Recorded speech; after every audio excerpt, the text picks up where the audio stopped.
Hello and welcome to episode 2 of Travel Tips with Mike here on Your Experience Guide. I hope you enjoyed the first video and I hope you found some of it useful. So I'm going to have a look today at probably the two biggest areas of your travelling and your travel planning. Okay, the two I'm going to look at is hotels and park tickets. How you can get the best deals for hotels and also for park tickets, and as is a bit of a recurring theme, there is a bit of combination work that can go on here that can help you out. So first of all, hotels. There's loads of different options for booking hotels. Of course, the first one is what's your sort of target? What do you want to stay in? Are you happy with the cheapest B&B you can find in Blackpool, or would you rather stay in the Big Blue? Or do you want to go for something in the middle? You know, where you at with your budget, what you want, what sort of facilities you want, you know? Do you literally just need somewhere to put your head down? Would you rather have somewhere that maybe is going to include like Wi-Fi and that kind of thing as standard, and a TV and a fridge and that kind of thing? So that's your first decision. What are you comfortable with? From there, it's about finding your hotel. How far away from the park do you want to go? You know, do you want to be next door to the park? So potentially staying on a resort hotel like the Alton Towers Hotel or the Disneyland Resort or Portventura hotels, for example. Or do you mind being a bit further away? So you've got your budget. You know how much roughly you want to spend. There's a couple of different ways then of sourcing your accommodation. One of them is to use some sort of grouped accommodation or like a comparison site such as booking.com. You may also find that you need to do a little bit of routing around of certainly for the big chains, their individual websites. Some hotel chains only give you the best prices on their websites. Some, for example, like Premier Inn, only sell rooms direct, so you have to bear that in mind. Might be worth just checking those type of chains. The website I use the most often is booking.com. It's a really good website to use, has a lot of options, you know, different ways of filtering them. The rating system's really good. For example, if I tend to, when we talk about what sort of standard of accommodation are you happy to stay in, I will generally look for ones that have a rating of 7 or higher. I tend to find the ones below that fall down in areas like often cleanliness generally is what they'll fall down on. So just be aware of that. But the great thing with booking.com is if you use it regularly, you get loads of really good perks and discounts. You will find if you use it enough, your account gets all upgraded to a Genius account automatically. Now I have Genius level 3 on mine because I use it so often. You will get the most obvious one is Genius discount, so it might be 5, 10 or 15% off the price. In addition to that, occasionally they will do cashback offers. So if you book something within they might say, in January. Well, if you book something in January to stay within by April, for example, then once you've stayed, you will get a website credit to use against the future stay. Always handy.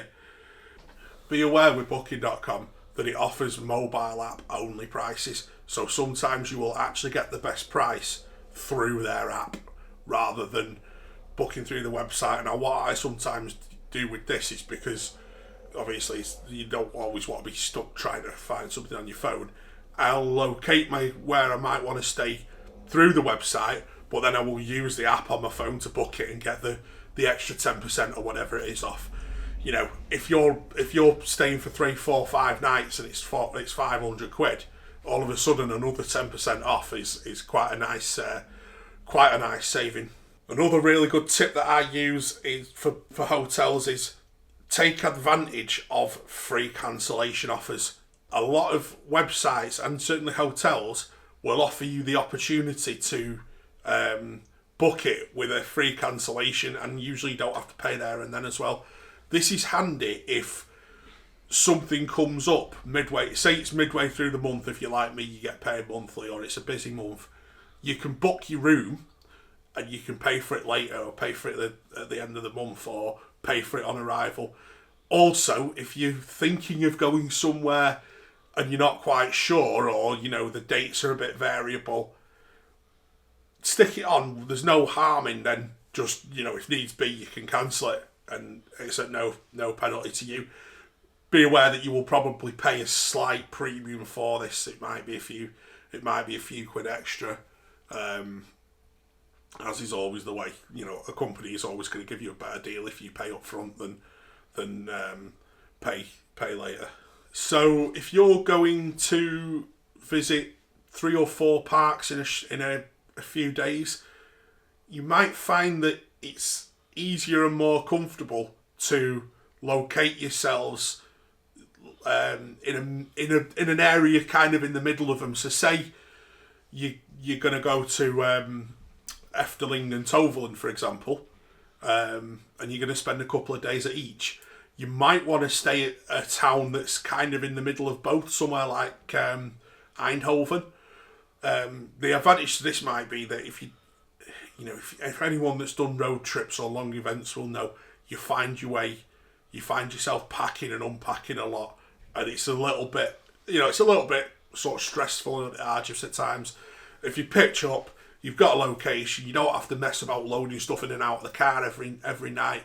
You don't have to mess about packing and unpacking every night. It gives you, if nothing else, it sometimes gives you another 10 or 15 minutes in bed in the morning, which, if you're doing a bit of a trip, you might find that a bit of rest's great.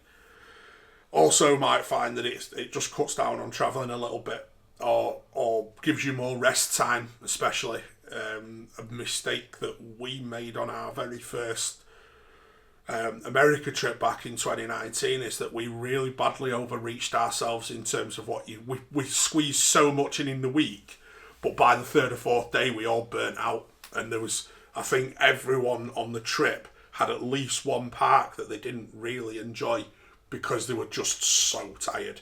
I think for me that was Kings Island, others it was Kennywood. So just bear that in mind, it might be useful. Another thing to think about is loyalty schemes and member benefits. This kind of ties into what I mentioned early in the first video about knowing what you're entitled to.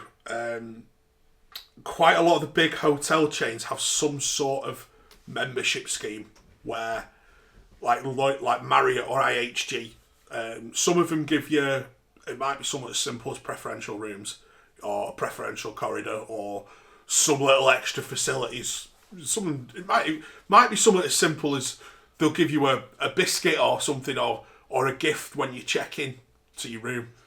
Others, it will be a points scheme where if you stay there enough, you rack up enough points. Those of us that went to the America event last year, as PB as we were then, will note that we all ended up with a load of points off on the Marriott website because most of the hotels we stayed in were part of the Marriott group. You might find for some of the popular places, and this is where combining things comes in a bit, and it'll lead into what we're going to look at in a minute. You might want to think about package deals, so combining your hotel with flights, for example. I mentioned in the last video that can often make paying for it a lot easier because you can pay over a period of time. Also, if you go with a big travel firm like TUI or Jet2, you'll get your flights, your probably a baggage allowance on the plane that you might not necessarily get otherwise. You've got probably transfers to and from the airport paid for, so that's settled. Again, if you're a bit of a novice traveller, that might be something that you want to consider. You'll be happy to pay a bit of a premium for someone to do some of the legwork for you there. And finally, and this is going to lead on to what we got to look at in the second half of the video, on-site accommodation versus off-site accommodation in terms of your parks. So a lot of the parks will offer packages and deals if you stay on their accommodation. For example, Port Ventura, you get a bit of a preferential price on Fast Pass. Not as good as it used to be, but you get it.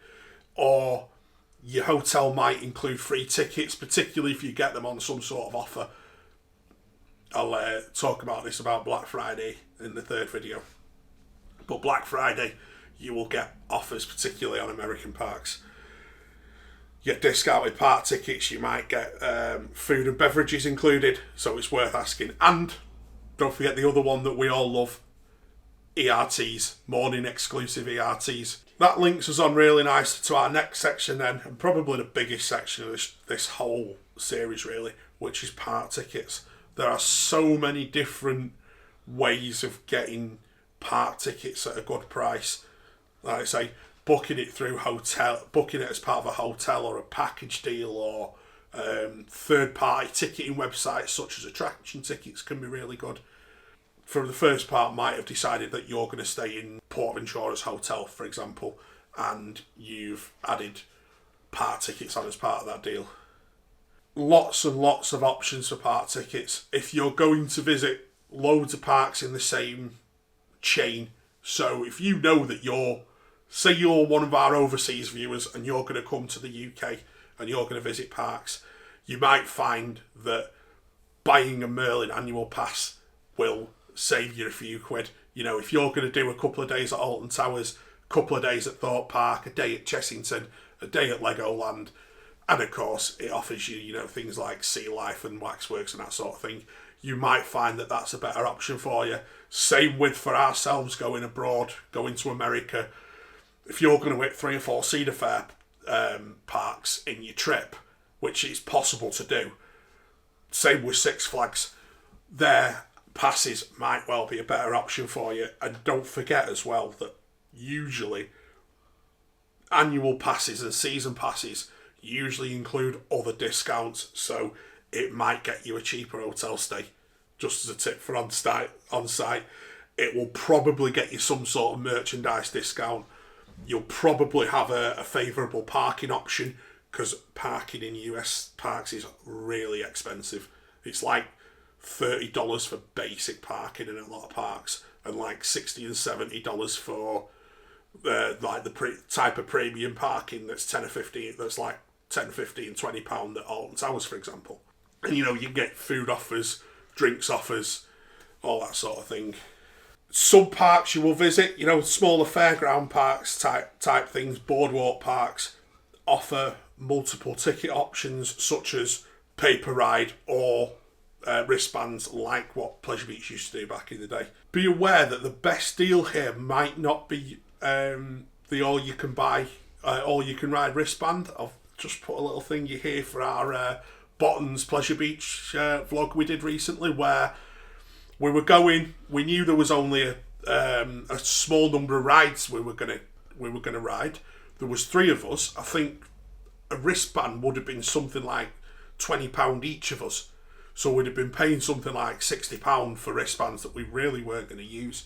In the end, I think we ended up paying about £30 for a bag of tokens. I can't remember the exact figures, but if you check out the vlog, it's there.